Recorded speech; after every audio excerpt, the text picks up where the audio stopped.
Gideão teve uma fase onde ele se escondia.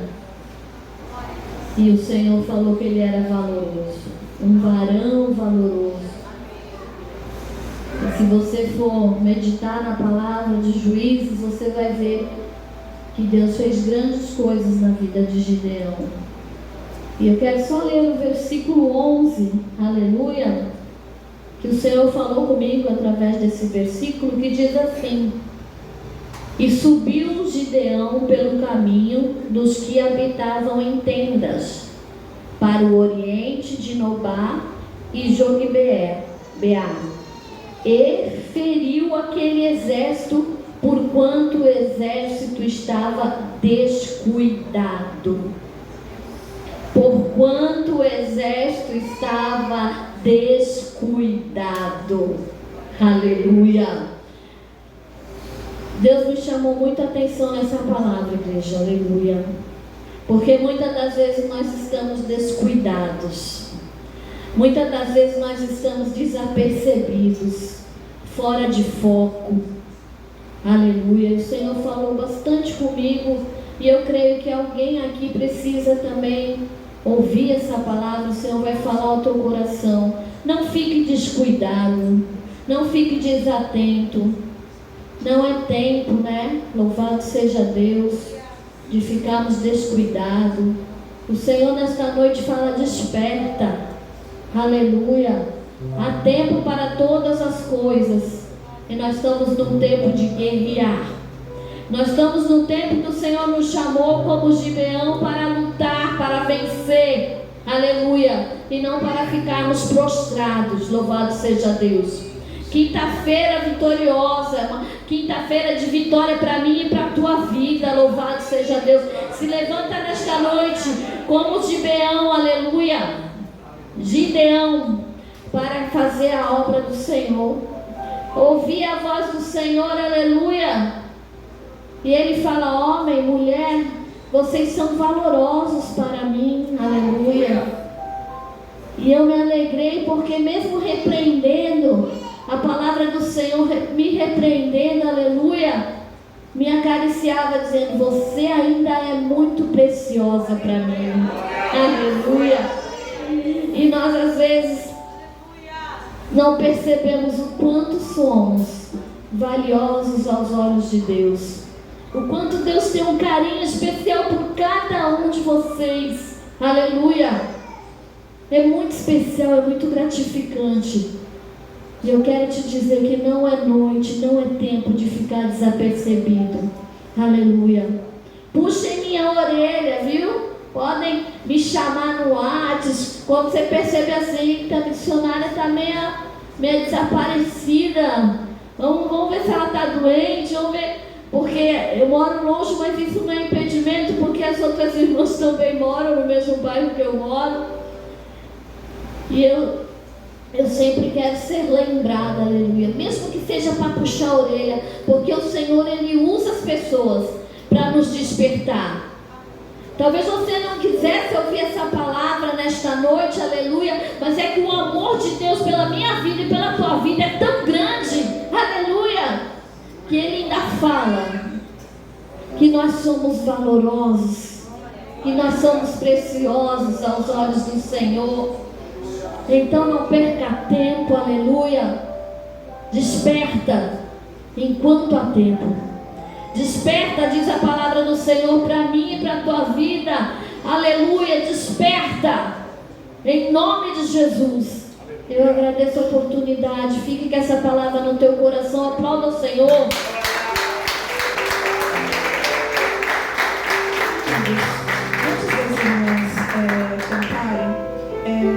Estenda tuas mãos para o altar. O pastor hoje não está aqui, ele não esteve bem.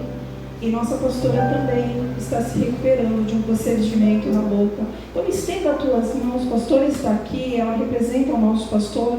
Nós, como igreja, vamos orar, vamos interceder pelos nossos pastores, amém?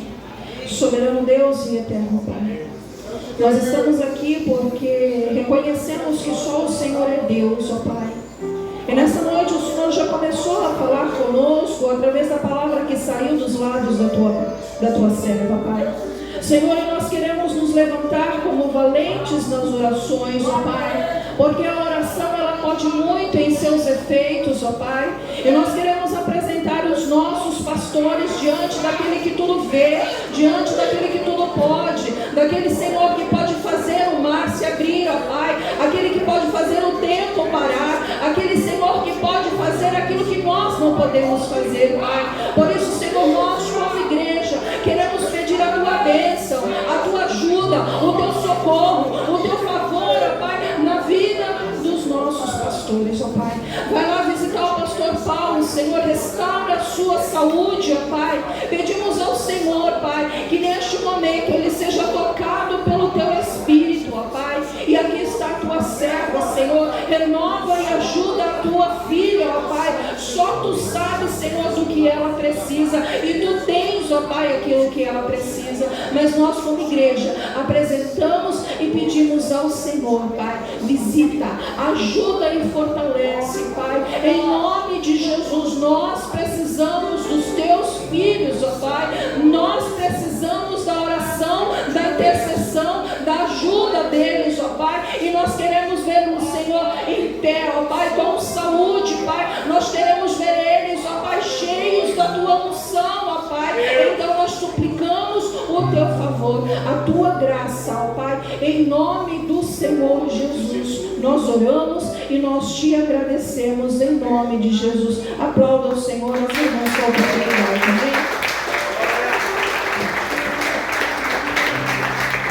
Está lendo aqui Salmo 23. O Senhor é o meu pastor, nada me faltará. Deitar-me faz em verdes pastos, guia-me mansamente às águas tranquilas. Refrigera minha alma, guia-me pelas veredas da justiça, por amor do seu nome. Ainda que eu andasse pelo vale da sombra da morte, não temeria mal algum, porque tu estás comigo, a tua vara e o teu cajado me consolam. Preparas uma mesa perante mim, na presença dos meus inimigos. Unges a minha cabeça com óleo, o meu cálice transborda. Certamente que a bondade e a misericórdia me seguirão todos os dias da minha vida, e habitarei na casa do Senhor por longos dias. Eu quero contar para os irmãos um testemunho assim de cura que o Senhor me deu. Já tem um bom tempo, né, que eu era adolescente ainda na época, mas quando o Senhor, eu pedi essa cura para o Senhor, eu falei para o Senhor que eu precisava daquela cura naquele dia, porque no dia seguinte eu ia estar viajando lá perto mais ou menos de Paraná, de Catanduvas, para cá, e assim eu estava com um problema no seio que me aconteceu, eu tinha 16 anos, e eu fui no médico, né, deixei passar final de ano, assim, Natal, Ano Novo, porque eu faço aniversário dia 1º de janeiro, aí eu esperei passar as festas para me poder ir no médico. E quando eu cheguei lá, o médico me examinou, e ele falou assim, tu sabe que é isso aí? Eu falei, não, eu não sei, deve ser um furúnculo, né? E ele falou, não, isso é um tumor, mas só falou isso, né? E aí me levou para uma salinha, passou uma parte de medicação, e falou assim que eu ia ter que tomar aqueles remédios para fazer efeito. Se caso não fizesse efeito, teria que cortar meu seio, porque ele ia passar para o outro. Até então eu não via a gravidade da enfermidade, assim, né? Não pensei que era grave assim. E aí eu peguei os remédios e fui para casa. E quando eu cheguei assim em casa, meu pai estava na área fazendo a barba, jogou todos os remédios fora, né? E aí eu fiquei desesperada, porque eu fiquei com medo de perder o seio, a doença ficar mais pior, né? E foi o que aconteceu, eu comecei a ficar pior, mais ruim ainda. E eu já não conseguia mais andar, eu colocava a mão por dentro da minha blusa e arrastava meus pés e só andava gemendo, né? Porque eu não conseguia nem respirar, porque já me doía. E fazia eu ter muitas alucinações por causa que era da enfermidade. Eu não tomava remédio nenhum, porque não tinha condições de estar comprando os remédios, e também ninguém da minha família sabia direito bem o que eu tinha, porque eu apenas falava que era um furúnculo por ter vergonha de ser no seio e alguém saber, né? Adolescente tem muito disso, esconder os problemas, né? Então, e aí eu peguei a chave da igreja, né? Meu pai era pastor da igreja, e fui orar ao Senhor, pedi para ele me curar naquele dia. Só que eu precisava ser curada naquele dia, porque no dia seguinte eu ia estar vindo embora para cá, para São Vicente, e não podia esbarrar em mim, que eu já desmaiava e eu não conseguia nem andar. E eu entrei e fiz uma oração de humilhação, me joguei assim na frente do púlpito e comecei a orar, pedir para o Senhor: Senhor, me cura, Senhor. Me cura, porque assim que eu chegar lá na Baixada eu vou contar o que o Senhor fez por mim, o que o Senhor me curou, né, Senhor? Onde eu chegar, eu tendo oportunidade, eu vou contar. Se eu tiver uma filha, eu tendo oportunidade, eu vou contar. E o Senhor, naquele dia, Ele me curou. Eu estava passando pelo corredorzinho da igreja e eu ouvi uma voz bem nítida que falava comigo: entra. E como eu ouvia muitas coisas, muitas alucinações por causa da enfermidade, eu entrei para jogar água fria em cima do meu seio, que queimava muito. E aí eu ouvi aquela voz assim, que falava assim: coloque as mãos. E eu falava para o Senhor na minha mente: Senhor, como é que eu vou colocar minhas mãos se eu não consigo nem pôr minha blusa? Aí o Senhor falava, aquela voz falava para mim bem forte e com amor: coloque as mãos. Eu só impus as mãos assim, olha, não toquei. Eu fiz que eu ia colocar as mãos e aquilo começou a sair. Toda enfermidade, toda sujeira começou a sair. E Deus começou a me curar naquele momento, né? A minha fé era pequena, mas o Senhor me curou. Ele me deu essa cura. E naquele dia mesmo eu fui curada. Pela honra e glória do nome do Senhor Jesus Cristo. Tudo que tinha o Senhor me curou, né? E eu tenho outras curas também que o Senhor me deu. Fui desenganada pelo psiquiatra, né? Que eu tinha cobrado toque, outros problemas de síndrome do pânico, muitas enfermidades. Eu pedi também, fiz um voto com o Senhor para Ele me curar, e o Senhor me curou. Ninguém achava que eu era capaz nem de cuidar dos meus filhos direito, né? Quando eu cheguei na última consulta do psiquiatra, e eu falei para ele que eu não estava mais tomando remédio, que eu não queria tomar, que eu tinha orado para o Senhor e o Senhor tinha me curado. Ele falou assim para o meu esposo: o Senhor vai ter que assinar um termo de... meu falecido esposo, o Senhor vai ter que assinar um termo de responsabilidade por ela então, porque ela está se dando alta. E ali, desde então, eu estou curada para a honra e glória do Senhor Jesus Cristo. Já se passaram muitos anos, né? Criei meus filhos, fiquei viúva depois com todos eles pequenos, e eu criei eles todinho para a honra e glória do Senhor Jesus Cristo, porque Deus, Ele fez, Ele faz, e Ele está aqui nessa noite para te curar. É só tu pedir com fé, porque Ele cura. Ele é o mesmo Deus de ontem e hoje. Ele não mudou, quem mudamos somos nós. Basta só a gente ter fé que o Senhor Ele faz. Amém? Amém. Testemunho lindo que a irmã acabou de contar, né? Aleluia. E não tem como a gente não lembrar o que o Senhor faz por nós quando nós ouvimos testemunhos assim. Como a pastora Lucimara já falou, nós somos irmãs e a gente se conhece. A gente se conhece antes de nós conhecermos a Cristo. E tem uma palavra que a gente aprende vivendo ela, e essa a gente não esquece. E a palavra do Senhor se encontra em Jeremias 29:11, onde diz assim: eu sei os planos que tenho a vosso respeito, planos de paz e não de mal, para lhes dar o fim que desejais. O Senhor ele diz assim: olha, eu vou fazer aquilo que você deseja, aquilo que você espera, aquilo que você almeja, aquilo que você tem orado, mas é no meu tempo, é do meu jeito, não é do seu jeito, é na minha hora, não é na sua hora. E nisso nós somos muitas vezes ansiosos, muitas vezes precipitados. Mas eu quero deixar uma coisa bem clara com os irmãos, como eu falei no princípio, eu tenho aprendido isso na raça. Deus, Ele não é homem para que minta. O que Ele falou, o que Ele prometeu na minha vida, na tua vida, Ele vai cumprir. E não dê muito ouvido ao que às vezes o médico fala. Não estou aqui falando contra médicos, amém? Não estou aqui, não.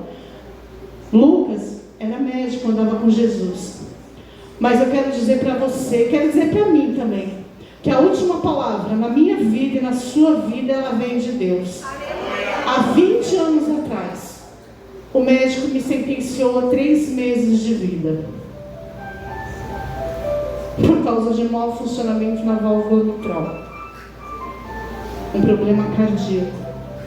E hoje eu estou aqui, 20 anos depois para dizer, como a irmã disse, Deus Ele fez, Ele faz e Ele vai continuar fazendo. Amém? Creia. Se Ele te prometeu, se agarre com todas as suas forças e lembre, traga à sua memória aquilo que o Senhor já fez por você. Lembre de onde Ele te tirou. Lembre onde Ele tem colocado você. Eu lembro isso, eu preciso lembrar isso todos os dias. E que a gente guarde tudo que for falado de verdade na tábua do nosso coração. Porque você pode, às vezes pode falar assim, essa palavra não serve para mim. Toda palavra que é lançada do altar, ela tem uma direção certa. Aleluia. E ainda que não sirva para você hoje, pode servir daqui a 5 minutos. Mas serve para nós que estamos falando.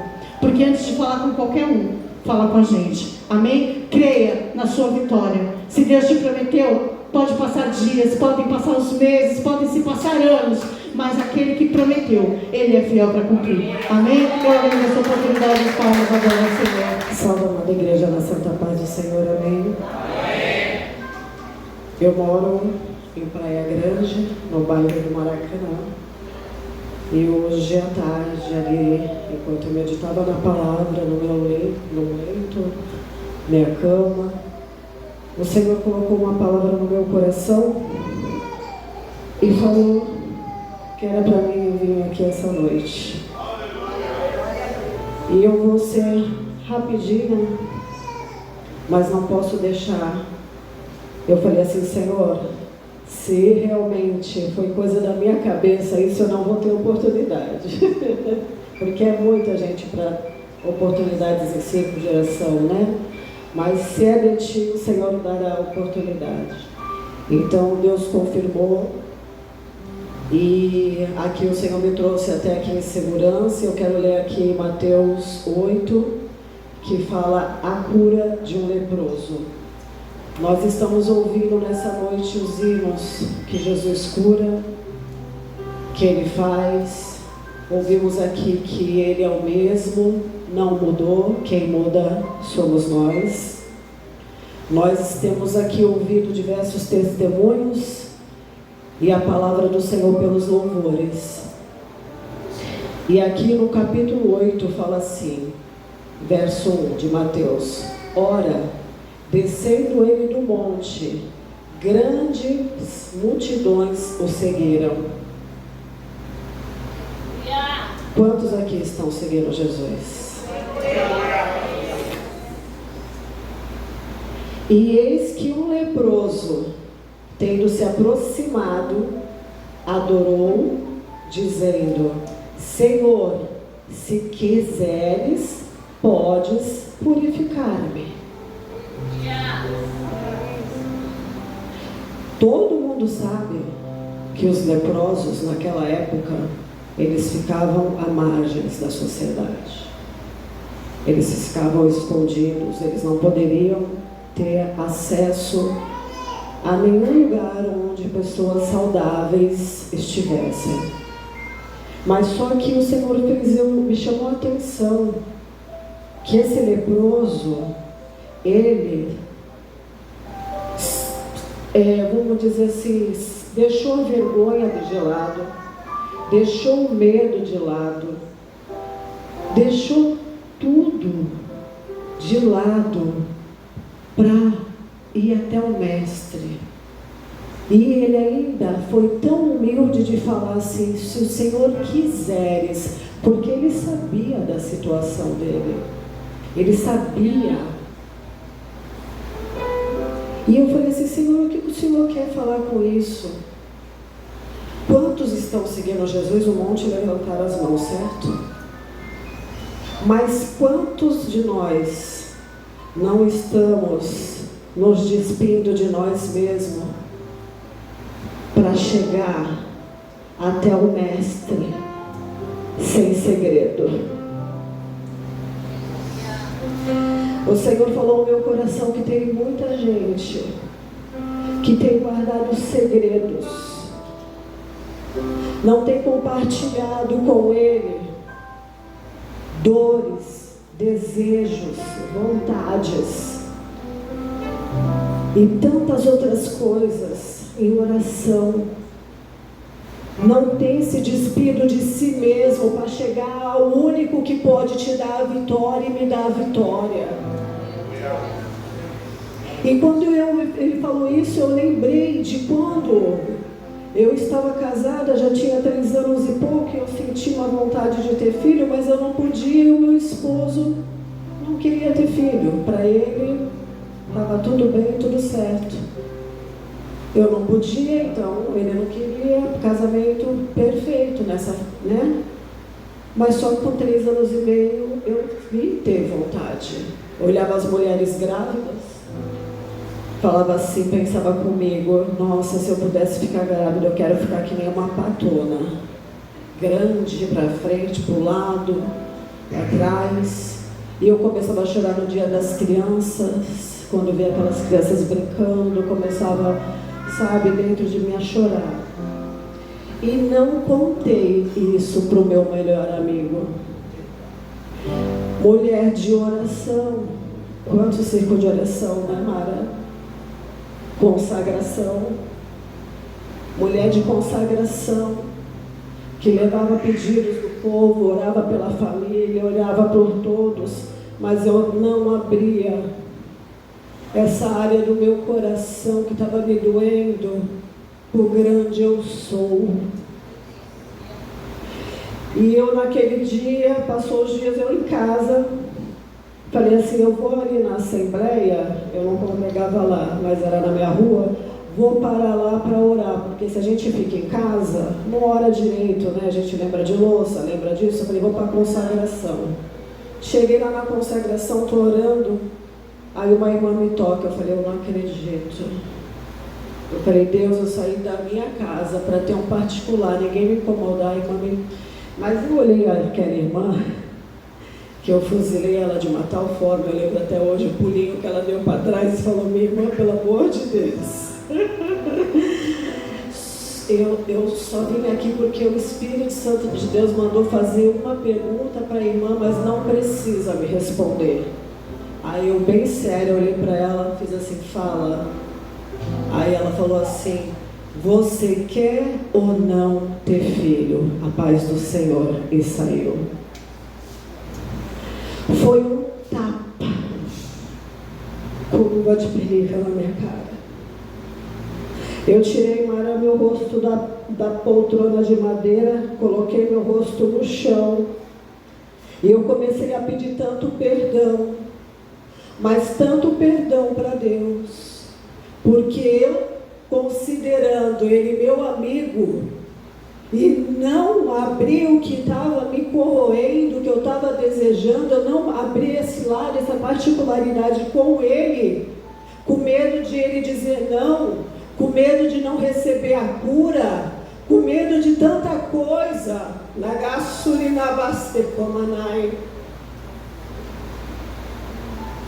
Mas o Senhor, pela sua misericórdia, me perdoou.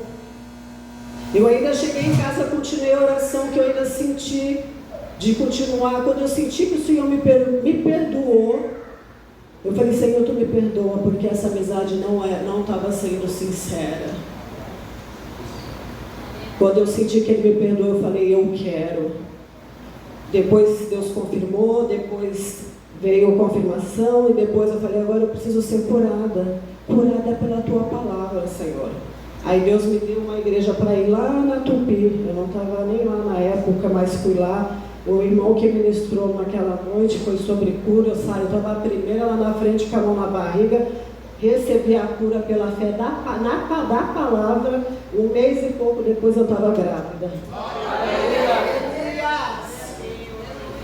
Esse leproso, ele se expôs ao mestre. Ele não quis saber o que iam pensar dele. E nessa noite o Senhor quer que você se exponha para Ele. Segredos obscuros que você guarda para si. Perdão não liberado. Antigamente era tão lindo, antes da ceia, o pastor falar. Se alguém tiver alguma coisa, você vê um irmão, o outro, indo no encontro do outro, se abraçando e chorando junto. Hoje em dia as pessoas não fazem isso com medo do que vão achar. Você e eu temos que estar preocupados com o que o Senhor acha de nós. Nós temos que viver o verdadeiro Evangelho. O Evangelho que esquece o seu próprio ego, meu próprio ego, o nosso orgulho deixa de lado. Para vivermos um milagre, para vivermos realmente uma amizade profunda com esse Deus que te ama e me ama. E esse leproso e ele ainda foi tão humilde. Ele falou assim: se o Senhor quiseres. E Jesus falou: eu quero. E colocou a mão nele. Agora eu pergunto para você, igreja. No momento de evangelização, se a igreja é amor, se Cristo fala que nós temos que amar nossos irmãos, né? Como a nós mesmos, o Senhor foca isso. Isso tem que estar intrínseco em nós, o amor. Se você hoje eu e você estiver evangelizando, se vir alguém cheio de feridas no braço, arranhados, escoriações, roupa suja, fedida, você vai abraçar ou pôr a mão?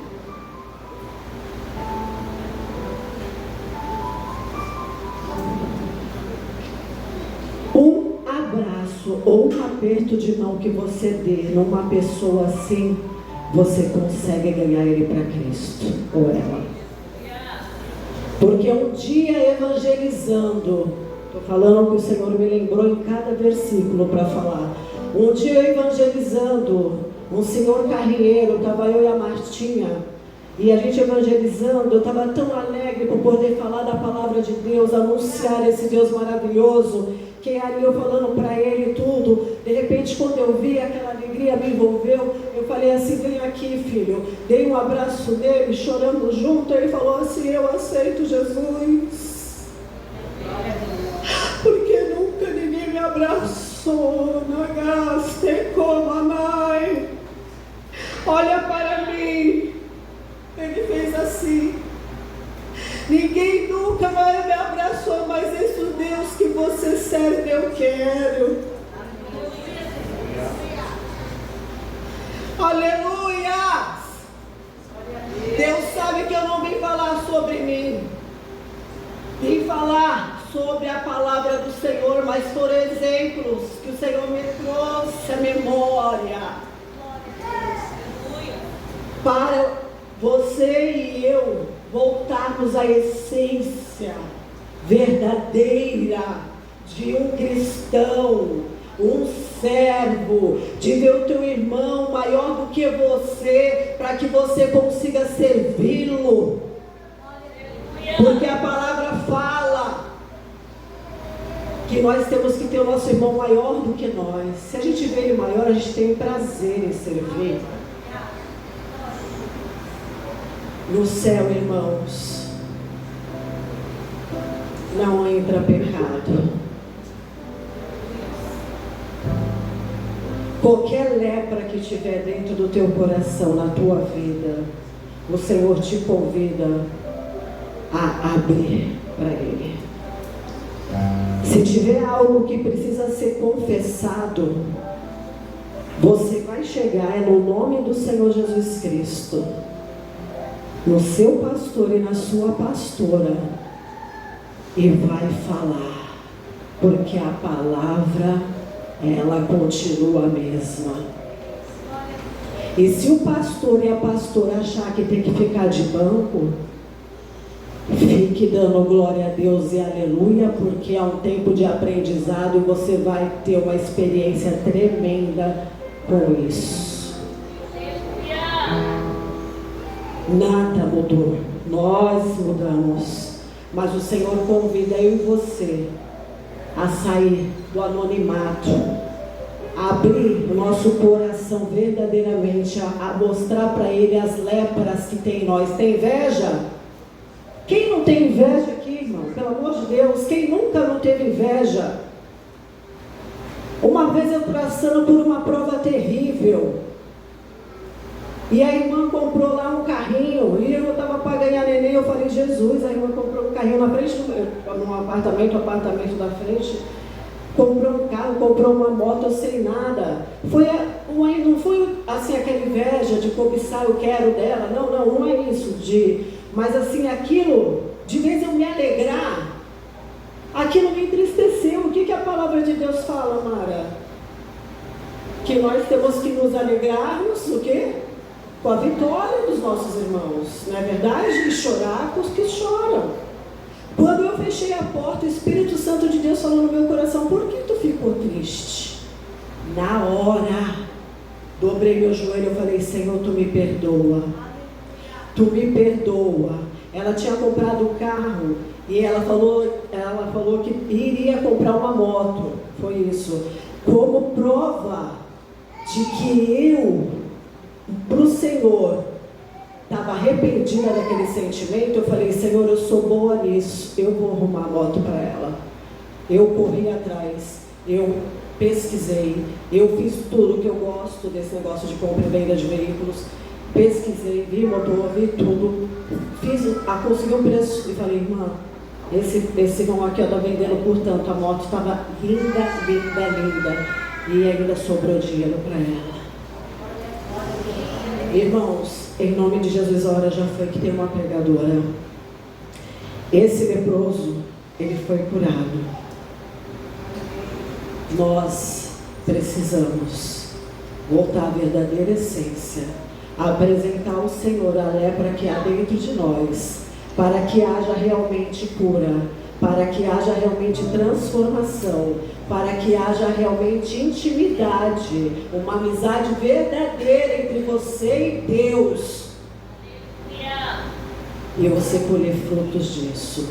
Eu agradeço a oportunidade em nome de Jesus. Quero saudar os irmãos com a paz do Senhor. Amém. Antes de qualquer coisa, eu já quero agradecer, porque eu sei que a igreja esteve comigo, esteve com a minha família nessa última semana, em que meu filho fez mais uma cirurgia cardíaca. Eu sei que todos vocês estiveram nos cobrindo de oração, e eu tenho certeza que isso faz e fez e continuará fazendo toda a diferença na nossa vida. Já quero agradecer a pastora Mara, a pastora Lu, pela oportunidade, pelo carinho, pela confiança. Preciso dizer que o último culto que eu vim aqui, eu ainda estou ruminando a palavra, que foi da primeira imersão, sobre identidade. E é sobre isso que Deus continua ministrando ainda em meu coração.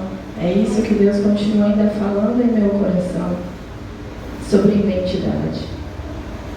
Vocês me perdoem a voz, nessa uma semana de UTI, o ar-condicionado lá no talo, a gente acaba perdendo um pouco a voz.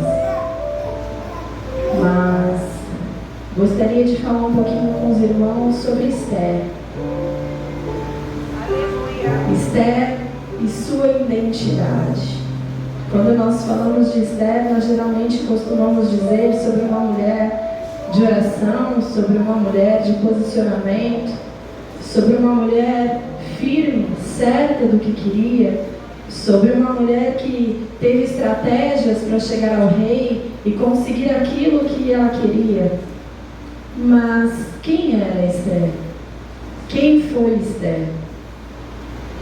Qual foi o caminho que Esther percorreu até chegar ao trono, até chegar ao lugar do propósito de Deus na sua vida? Qual foi os passos de Esther? Esther era órfã de pai e mãe, judia. Na época, os judeus eram uma segunda linha, uma segunda classe. Foi criada por seu primo, também exilado. Eu fico imaginando quantas dificuldades de identidade essa mulher tinha. Porque ela não tinha uma mãe, ela não tinha um pai para se espelhar. A sociedade já dizia para ela que, olha, você não é isso tudo não. Você é segunda linha, tu é daí para baixo. Geralmente órfãos, eles têm essa dificuldade de se identificar, de saber quem são, de se olhar no espelho e dizer, eu sou. Eu sei de onde eu vim. Eu sei quem é meu pai. Né? Geralmente a gente fala assim, você não sabe a raça ruim da minha mãe. Já para o judeu, né? Para Esther já é mais complicado. Ela não podia dizer, é a raça boa ou é a raça ruim. Né? A identidade de Esther estava completamente comprometida. Mas ela tinha uma palavra sobre a vida dela. Deus tinha um propósito sobre a vida dela. E é sobre esse propósito que Ele tem sobre a minha, sobre a tua e sobre a vida de Esther que tudo acontece. Independente se ela sabia quem ela era, se eu sei quem eu sou, se você sabe quem você é, o propósito dele não se altera, não se modifica. Não interessa se você olha para você no espelho e diz assim, mas aquilo que Deus falou sobre mim não vai rolar. Eu não tenho jeito. Eu não tenho como. Eu não tenho roupa. Eu não tenho condições. Porque todo mundo diz que eu sou assim. Ou que eu sou assado. Que eu sou diferente. Mas a palavra que Deus lançou sobre a vida de Esther, a palavra que Deus lançou sobre a minha e sobre a tua vida, é Ele quem trabalha para cumpri-la. É Ele quem dá meio e estratégias para que aconteça. Quantas vezes Esther não se sentiu inferiorizada? Quantas vezes será que Esther não olhou assim? Ah, mas ela estava sendo criada por um primo. Mas imagina você sendo criada por um primo. Ele não é seu pai, ele é pai dos seus primos, não dos seus pais. Tem uma diferença. Não, mas o amor é igual. Nunca será igual. Em algum momento Esther deve ter olhado e falado assim, não é bem assim. E isso altera a forma com que Esther vê a Deus, porque a forma com que eu vejo meu pai, terreno, acaba refletindo da forma que eu vejo o meu Pai do céu. Como será que Esther via Deus? Qual será que era a confiança que Esther tinha em Deus? Será que ela era uma mulher tão firme assim como a gente costuma ouvir nas pregações? Será que ela era uma mulher tão decidida, tão... A sua paternidade em Deus estava completamente abalada, ofuscada. Ela não tinha essa identidade firmada. Com certeza naquela época não tinha as imersões aqui. Para que ela fosse confrontada, para que ela fosse alavancada. Mas quando Esther fica órfã, Deus levanta seu primo Mordecai. Não só para cuidar dela, mas para afirmar a sua identidade. E eu gostaria que você recebesse, porque eu gostaria de profetizar sobre a sua vida nessa noite, que Deus, Ele vai levantar Mordecais na sua vida, na sua história, na sua trajetória, não só para reafirmar a palavra que Ele tem lançado sobre a tua vida, mas para te ensinar, para te encaminhar, para te ajudar a chegar no propósito que Deus tem sobre a tua vida. E foi assim com Esther. Mordecai, ele não só cuidou de Esther, mas em momento oportuno, ele a levou para o palácio. E ele não só deixou ela lá. Mordecai, ele cuidou para que Esther, durante 12 meses, ela fosse recebendo um cuidado diferenciado. Por quê? Nós que somos mulheres, a gente sabe, qualquer coisa que abalou a gente, a primeira coisa que a gente quer é o quê? Eu quero ir pro salão. Eu quero fazer meu cabelo, eu quero fazer minha unha. Não importa se a gente vai gastar muito ou se a gente vai gastar pouco. Mas só da gente entrar ali naquele lugar, tudo muda. Pelo menos é assim comigo. Tudo muda. Esther passou 12 meses recebendo banhos diferenciados, sendo cuidada com óleos, sendo cuidada com cremes. Josi, por que isso? Porque Deus estava trabalhando nela, a identidade dela, mostrando para ela que ela era amada, que ela era cuidada. E é isso que o Senhor está fazendo conosco nessa noite. Ele está querendo nos lembrar que nós somos amados, que nós somos cuidados. Será que você pode parar e analisar daqui para uma semana atrás tantas coisas que já nos aconteceram? Será que você tem pelo menos um motivo para ver o cuidado de Deus sobre a tua vida, sobre a tua casa? E Esther foi cuidada durante todo esse tempo. Deus levantou, em todo momento da vida de Esther, Deus levanta alguém para afirmar a identidade dela, para fazer lembrar a Esther quem ela era. E eu gostaria de te fazer lembrar nessa noite quem você é. Você não é o que eu digo que você é. Você não é o que as tribulações do seu dia a dia diz que você é. Você não é o que aqueles fuxiqueiros dizem que você é. Você é o que Deus diz que você é. Ele é o que Ele planejou para você. É isso que você é. Josi, mas até eu chegar nisso, tá impossível. Tá impossível para quem? Para mim? Para você? Tá mesmo. Não sou eu e você que vamos fazer. Mas a palavra de Deus diz que Ele vela pela palavra dEle para cumpri-la. É Ele quem cumprirá a palavra dEle sobre a tua vida e sobre a tua casa. Deus sempre vai levantar alguém para fazer você lembrar quem você é. Quem você é. Quem Ele quer que você se torne. Qual o caminho que Ele quer que você passe para se tornar aquilo que Ele já disse que você é. Em Esther 4:11 diz assim: todos os servos do rei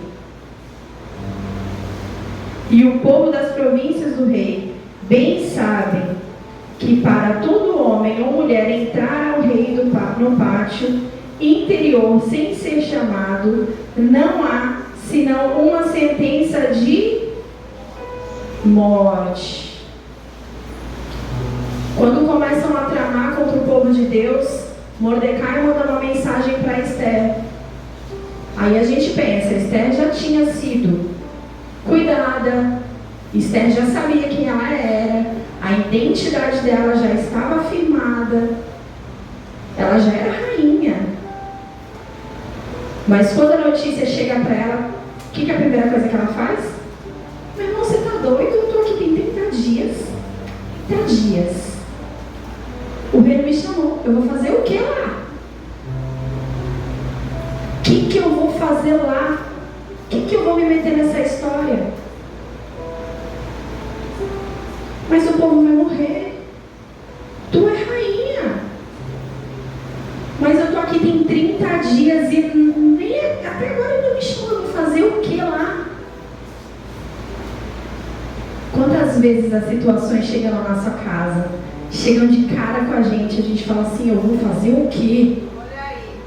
O que eu vou fazer? Olhando para mim agora, conversamos numa semana, 2, 3 dias depois o telefone toca, sobe com o Luiz para operar. Eu falei, Deus, eu vou fazer o quê?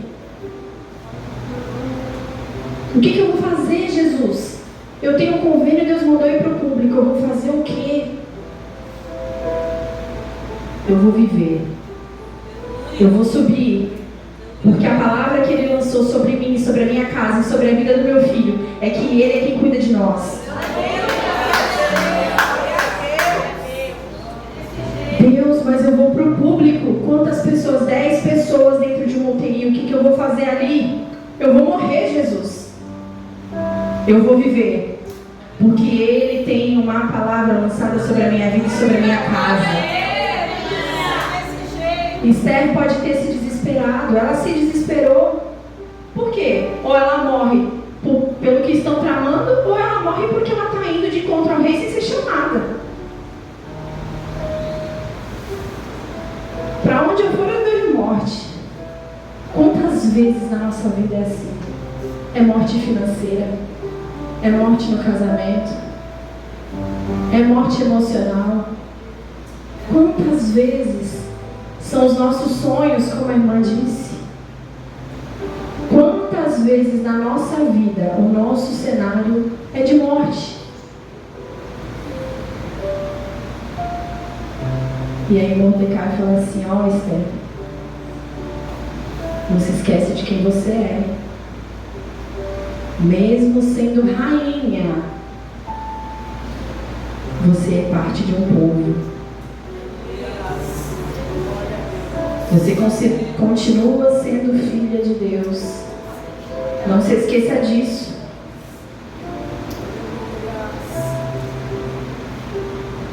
E então, não precisem abrir. Em Esther 5, do 1 a 8, ele vai dizendo que Esther levantou suas meninas para orar e jejuar. Esther começa a fazer um meio para que consiga fazer algo.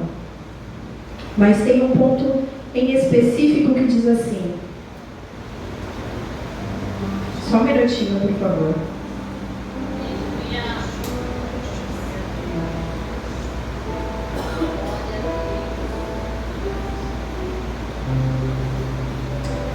Esther 5:1. Sucedeu, pois, que ao terceiro dia Esther se vestiu de suas vestes reais. Isso é o que diz essa língua aqui. Mas se a gente for no hebraico, no original, ele diz assim: Esther vestiu-se do reino. Esther não precisava se vestir de vestes reais, ela já era rainha. Suas vestes já eram reais. Mas depois de orar, de jejuar, de se preparar, Esther, ela se vestiu do reino. Aleluia. Esther entendeu de quem ela era filha. Esther entendeu qual era o propósito da sua vida. Esther entendeu para quem ela estava a trabalho. E ela se vestiu de reino, do reino de Deus. Ela se vestiu de poder. Ela se revestiu de graça. Ela se revestiu de autoridade.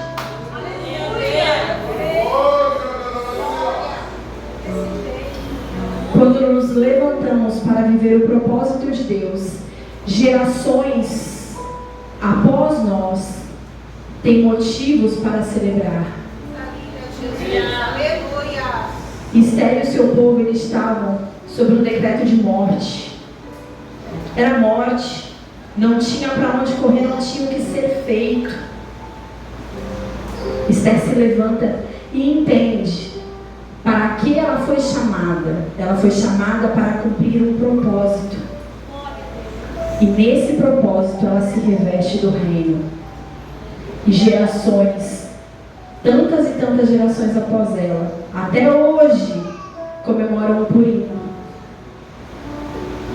Purim é o quê? Purim é a festa que os judeus têm, comemorando a vitória sobre a morte, sobre o decreto de morte. E eu quero declarar sobre a tua vida que toda a área que recebeu um decreto de morte está quebrada pelo poder e autoridade do nome de Jesus. Que você se levante, que você entenda o teu propósito, o propósito de Deus na sua vida, e que você se revista do reino. Que você não use roupas que te interessem nesse momento, mas que você se vista de toda a autoridade do reino de Deus sobre a tua vida. Gostaria de te dizer que você pode ficar imaginando: nossa, mas como eu vou fazer isso? Você tão somente vai entender. Você tão somente precisa entender. Porque quem faz foi aquele que liberou uma palavra sobre você. Quem vai dar meios de acontecer é Deus. Não depende de mim e de você. O que depende de nós é tão somente entender e fazer uso dessa autoridade que Ele colocou sobre a tua vida. Teve um momento em que eu estava na UTI e sempre quando vão falar alguma coisa em relação ao Luiz, é sempre tudo muito grave, é sempre tudo muito complicado, é sempre morte. Eu perdi as contas de quantos termos eu assinei dizendo que eu sabia que ele poderia morrer. Eu perdi a ideia de quantas vezes eu tive que assinar embaixo de uma declaração dizendo que ele poderia morrer. Até que, em todo momento, Deus estava me ministrando sobre essa palavra. E teve um momento em que o médico chegou e eu falei para ele assim: olha, doutor, eu vou assinar isso daqui. O senhor vai entrar dentro desse centro cirúrgico. E o senhor vai viver algo que o senhor nunca viveu. Porque o senhor está acostumado a lidar com morte. Mas o meu filho foi chamado para viver. Sobre ele tem uma palavra de vida. Sobre ele tem um propósito de vida. E é sobre isso que nós estamos aqui. O Senhor nos deu de 1 mês a 2 meses dentro dessa UTI. Então o Senhor se prepara, porque em menos de uma semana eu vou estar na minha casa. Olha, mãe, nós separamos 23 bolsas de sangue, porque o seu filho pode sangrar até a morte. Doutor, não se preocupe, não vamos usar isso. Ele usou apenas 3. Glória a Deus! Meu filho, ele operou na quarta-feira. Segunda-feira nós estávamos em casa. Luiz Fernando operou dia 26. No dia 27, não tinha dado 24 horas. Ele estava em pé. Porque foi como nós já falamos hoje. Ele não mudou. A palavra que Ele lança sobre a nossa vida é essa palavra que nós temos que viver. Nós temos que nos revestir do reino para poder viver aquilo que Ele decretou sobre a nossa vida. E isso só cabe a nós entender. A gente não precisa se preocupar em como eu vou fazer, porque se dependesse de algo que eu vá fazer, meu filho estaria morto. Não tinha o que fazer. Como que eu iria abrir o peito dele e trocar uma válvula? Não tenho. Para os próprios médicos já era muito difícil. Mas sobre a vida dele tem uma palavra. Sobre a minha vida tem uma palavra. Sobre a tua vida eu sei que tem uma palavra. Viva. Se revista daquilo que Deus já falou sobre a tua vida. Não permita que palavras externas, que pessoas externas afetem aquilo que Deus já falou de você. Porque quando você se permite ser mudado por palavras externas, você está alterando o propósito de Deus. Não permita que o propósito de Deus seja alterado. Tão somente creia e viva aquilo que Deus tem para a tua vida. Eu quero continuar adorando a Deus. Eu quero continuar louvando a Deus e agradecendo a Deus por este dia, por essa palavra que vem me ministrando desde a imersão. Deus vem me ministrando sobre essa palavra, porque essa palavra, antes de ser para a igreja, ela é para mim. Porque eu preciso me levantar, eu preciso me revestir, porque eu quero que gerações após mim tenham por ímpar comemorar. Eu quero que minhas gerações após mim, possam comemorar que decretos de morte sobre a minha vida e sobre a minha casa foram quebrados. Eu quero declarar sobre a tua vida que você viva, que você saia daqui com essa palavra e que você fique ruminando essa palavra, assim como eu estou ruminando a palavra da imersão que nós tivemos aqui até hoje. Mas que você não só rumine, não que você só deguste, mas que você viva. Que você entenda, que você se posicione, que você vá em direção ao propósito que Deus tem e que determinou para a tua vida. Amém?